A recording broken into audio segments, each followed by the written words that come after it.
Hello, it is Wednesday, March 4th, the 15th day of Lent.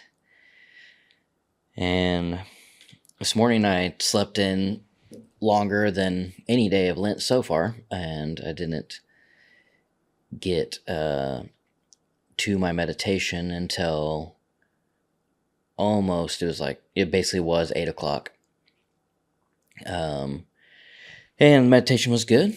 I was able to drop in pretty quickly and then stayed in it for quite a while. I did not have my phone on Do Not Disturb, and I had my headphones in for my Tibetan sound bowl, sound bath audio, and there was two notifications that came in, and so both of those kind of took me out. And it's like, so and so sent a long message. Would you like me to read it? I'm like, no. But by the end of it, I had a smile on my face, and I was in the middle of a mantra whenever the timer went off, and I didn't when the timer went off, I didn't want to come out in the middle, and just went all the way through before opening my eyes. And even whenever I finished, even opening my eyes, it was kind of forcing it of okay, we're coming out. So made it to a bit of a deeper space. One thing I did note that was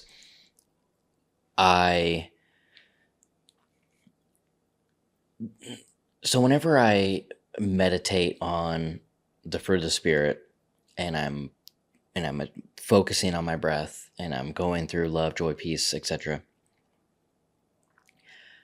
If I'm disciplined or diligent in that, and I'm focused on that, whenever I actually get focused on that, that's whenever I drop down into another level. And whenever I can feel this sensation in my face and a smile creeps up. And basically, it would take more work to not smile than to smile. And that's whenever I kind of know, it's a physical, tangible, felt marker of the shift from just sitting there in stillness and silence, lost in thought, which does have its own value. If there's a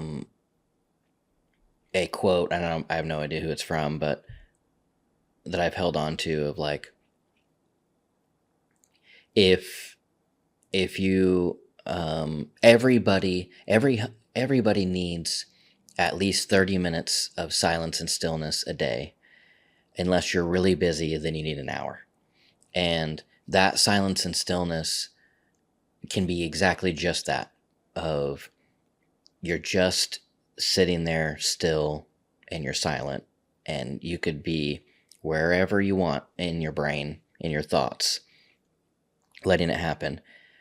And that in itself has its own value and its own benefit.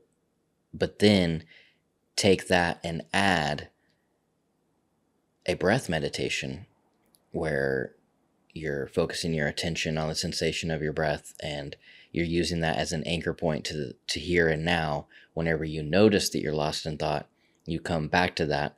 And then I feel that it's even another layer whenever you attach a prayer or a mantra to the sensation of your breath. So while you're turning your attention to the feeling of the breath entering and exiting your body, you're also using your internal monologue, your mind, to say a certain thing repeatedly. That gets you into a zone where you drop even into deeper stillness and silence. And one of the markers for me is that I feel a certain lightness come over me, and it's like this spiritual joy that it just leads to a smile, and I am able to carry that throughout my day, and I can feel that tingle even though I'm no longer in the meditation. Life ultimately is the meditation, and just living and doing exactly what I'm doing, but the awareness of my own breathing doesn't leave me. You know,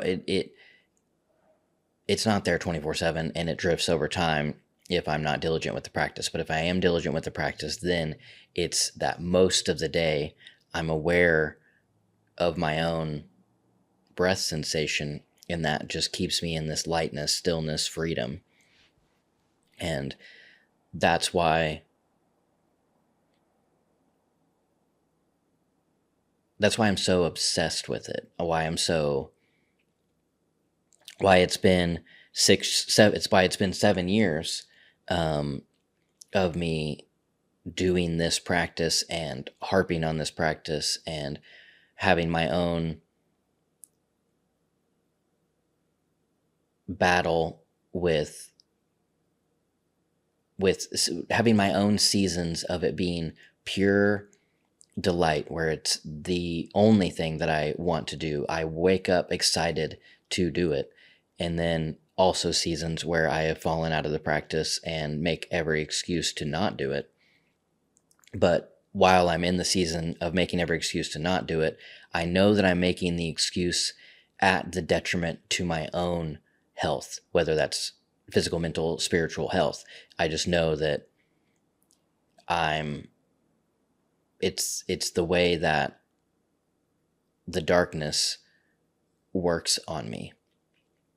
Whether that darkness is an entity that we call the enemy or Satan or anything like that, I don't necessarily personify it as much as there's light and dark energy, and the darkness wants to keep you from the light, and the light illuminates everything in the darkness. And the light, I suppose I don't have a problem with personifying, because the light is the Trinitarian community of love that I call God. And that was and is and ever will be and is the light that illuminates all things in love, and was before there ever was, and what created everything that is. And the speed of light is a constant that has never changed and is measurable from the beginning to the end of time. And that is the physical of the metaphysical. But personifying the darkness, while it may actually have a personhood, ultimately, it's not necessarily theological that I'm saying that I don't personify the darkness. That it's like, I'm not saying that I don't, that I have some theological, like, reasoning for just saying that it's darkness versus giving it the name of, Satan, or the adversary, or the enemy. I'm fine with calling it the enemy, even calling it Satan. I'm just like, I suppose I'm saying I don't care, and it doesn't need to be named for me to know that as I move through my life, there is chaos and darkness that is always pulling me towards disorder. And it's easier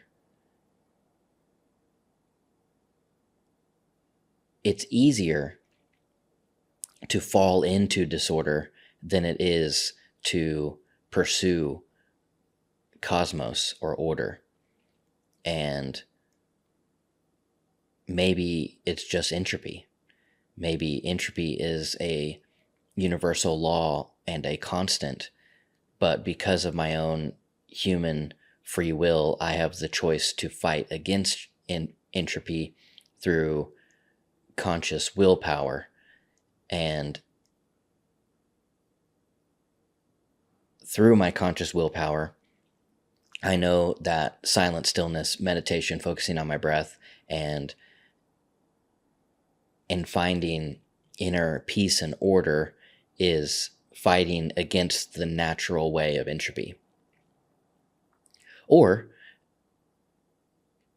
there is a demonic realm full of that the adversary is in control of, and there are spiritual demons that are always at work and always trying to whisper and pull everybody down to its level of hopelessness or cynicism or anything else that keeps you from taking the next right step towards the light that illuminates more, that illuminates more, that illuminates more, until you live in the light and the darkness has no foothold.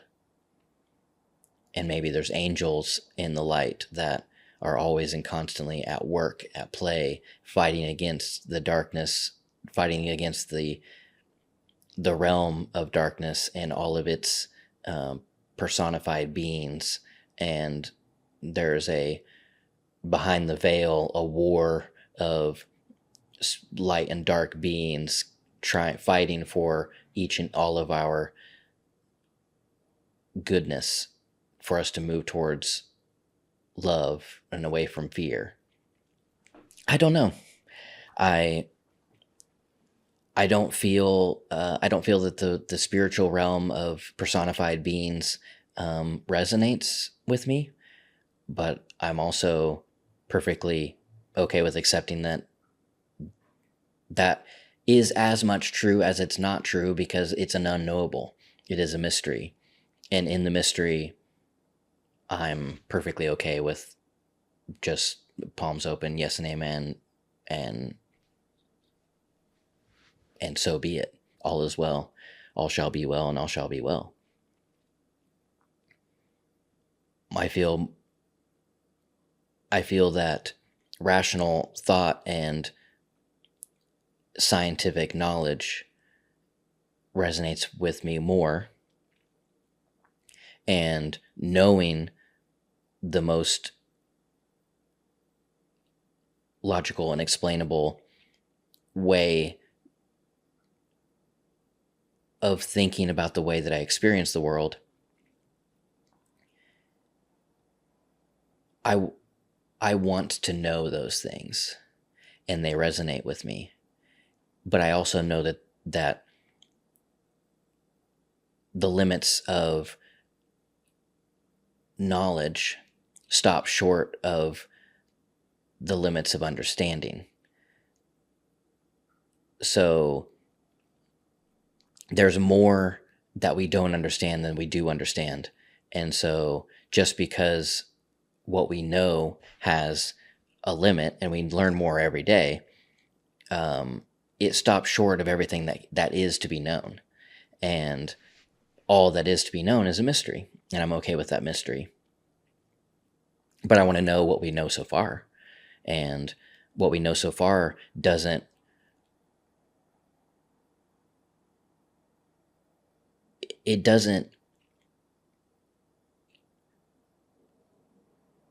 point me away from faith. It doesn't point me away from the voice of God.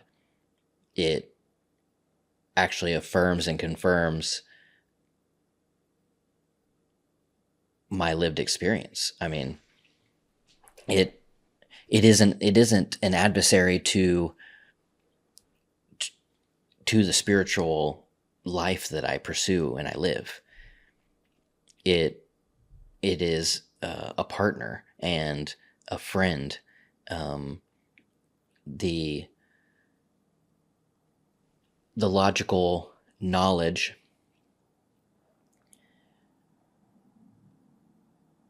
has its part to play in the grand scheme of truth that is given meaning by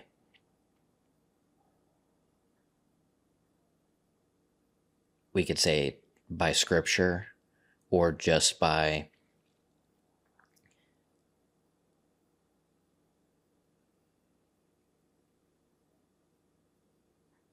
God, by Holy Spirit, by the life and example of Jesus Christ,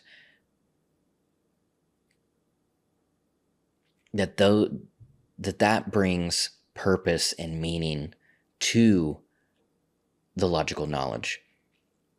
The logical knowledge doesn't give purpose, it just gives the what. It's not the why, it's the what.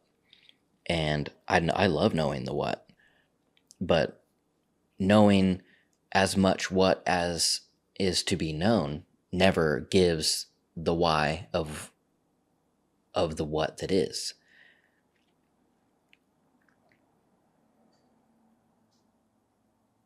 Long tangent, but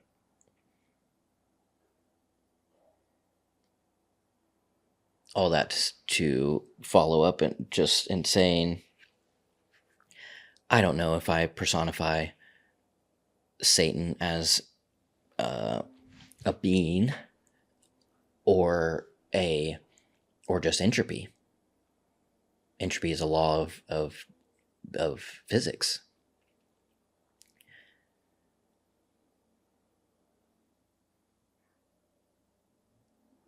But humans, through the story of humanity and light and unity, we create out of the raw materials of matter.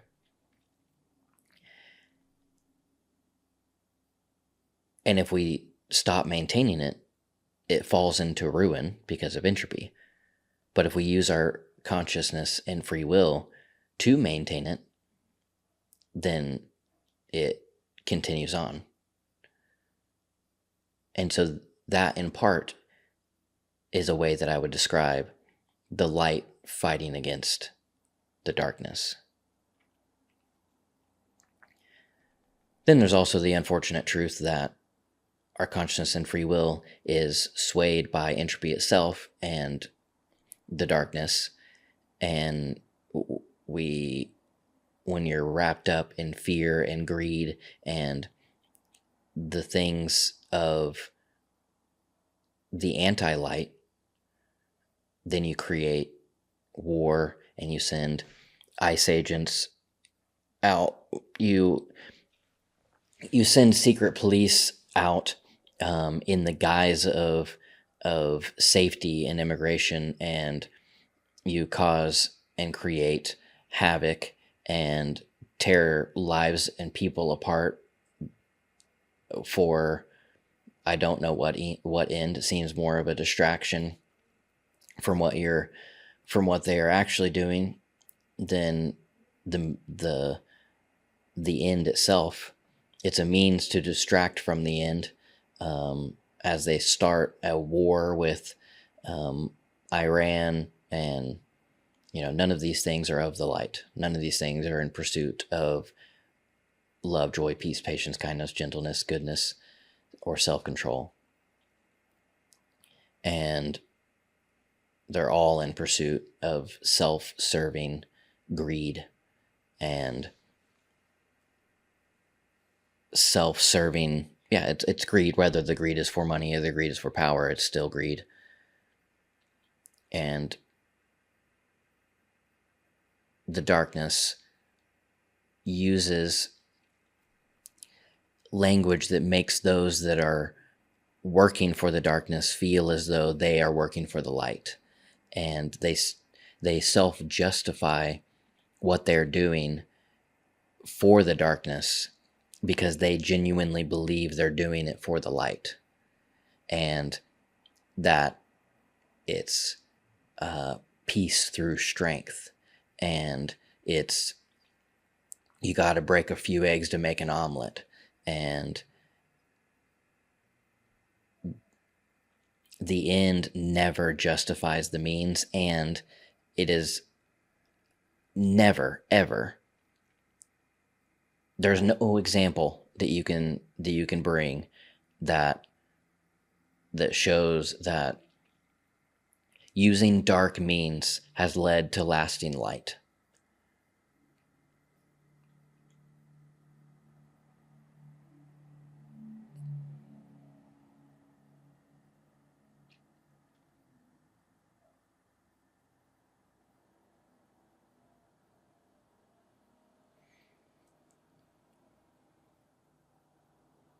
Yeah, there's part of that, just I'm arguing with myself, just in the fact of, I think you could bring a really strong argument.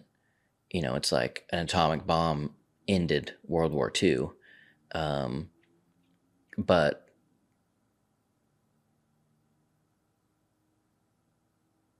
it's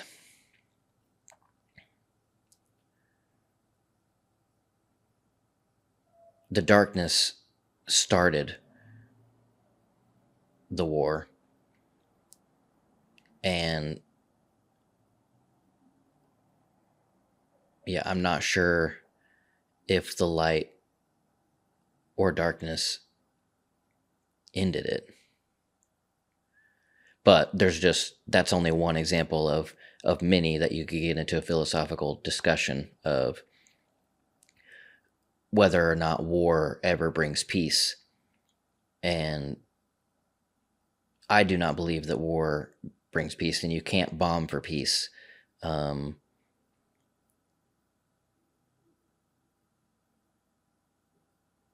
there's the atomic bomb that ended World War II. It's almost that it didn't bring peace. It brought the example of mutually assured destruction, that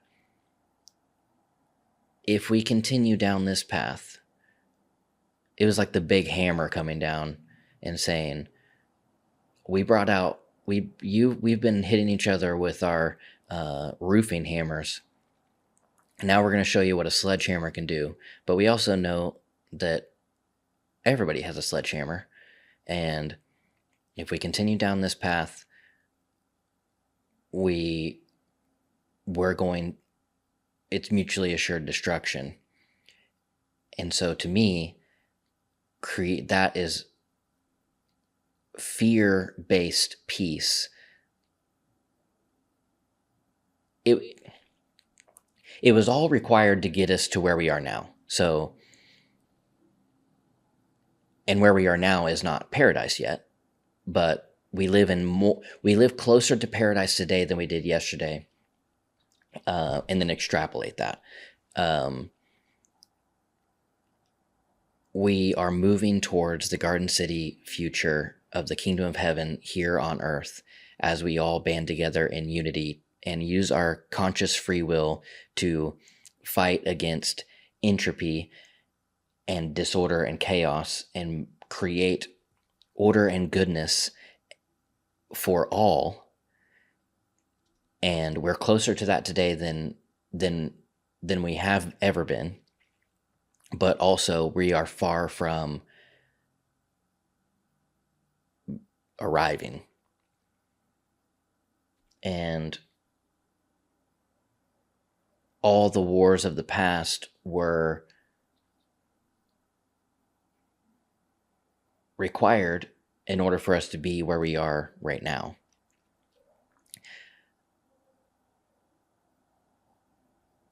Which is just true in a neutral statement. Like, where the world that I live in right now is a result of everything that happened before. It's your process is perfectly designed for the results that you're getting. So the result that I have right now, where we're at war with Iran, is a result of the process of us being here. So if we went back in time and we split off into infinite timelines, it's like, okay, what if these wars would have never happened, or they were stopped in a different way? Are we closer to the Garden City of the future in some of those other timelines than we are now? Yeah, I think so. I don't think that the I don't think reality, this timeline, is as close to heaven on earth as we could be if we would have found more intelligence, conscious unity. We would have found more love, loving itself, sooner. But it's reality. So there's no going back and no doing it over. There is no other timeline. It's just this. So everything has happened as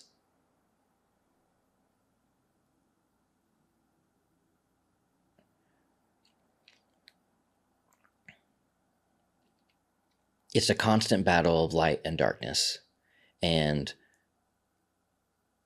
in the spiral upward and outward, we as individuals are on our own spiral, and we as global humanity are on our own spiral. And we we are further upward and outward, including more, than we were yesterday. But as we spiral upward and outward, we spiral into seasons, and one of those seasons includes darkness and the dark night of the soul, the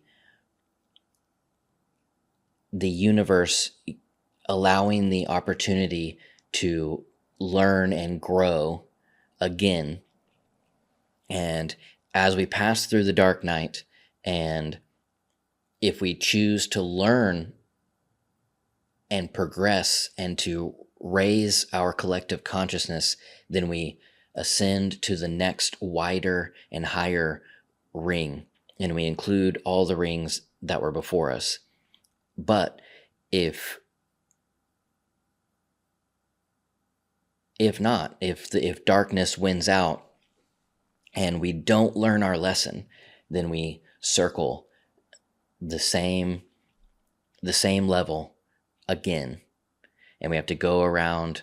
It's another trip around the sun. Not that the rings align with the solar order, but also maybe they do. And